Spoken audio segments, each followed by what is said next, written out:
Alors Yves, bonjour, on accueille donc Lucie et Séverine. Pourquoi faire des mini et des maxi-chiens alors? Alors là, sur le plateau aujourd'hui, on a des chiens de type berger.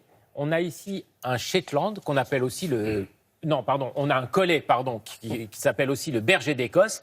Et à ma droite, avec Lucie, on a un Shetland ou berger de Shetland. Alors, en fait, les îles Shetland, vous savez, c'est un archipel de tas de toutes petites îles au nord de l'Écosse.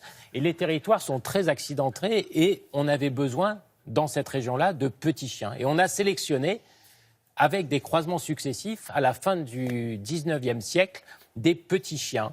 Et on les a sélectionnés jusqu'à stabiliser la race et créer donc ce petit Shetland. Alors que là, ce collet, eh bien, c'est un chien, aussi un chien de berger, mais qui court dans les grands espaces d'Écosse. Donc vous voyez, il y a eu des sélections qui ont été faites pour des territoires différents. Alors, est-ce qu'ils conservent les mêmes traits de caractère lorsqu'ils sont petits? Alors, Lucie, vous avez un petit chien. Oui. Est-ce qu'il a des traits de caractère semblables aux chiens de berger de plus grande taille? Un berger des Shetland, c'est déjà plus actif qu'un collet.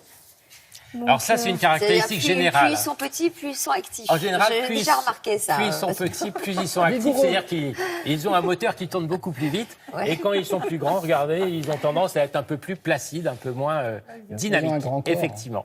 Bon, est-ce que on a tendance à penser que les grands chiens ont une vocation à séjourner dans les jardins et les petits dans des appartements, vous confirmez? Ou sont parfois des idées erronées? Alors ça, c'est une idée erronée. On va demander à Séverine ce qu'elle en pense, parce qu'elle a quand même un grand chien. Est-ce qu'un grand chien a forcément besoin de grands espaces? Oui, il aime courir, il aime se déplacer, mais il aime aussi le canapé. En fait, les grands chiens ont besoin de beaucoup d'activités, parce que ce sont des chiens de berger, des chiens qui vont en pleine nature.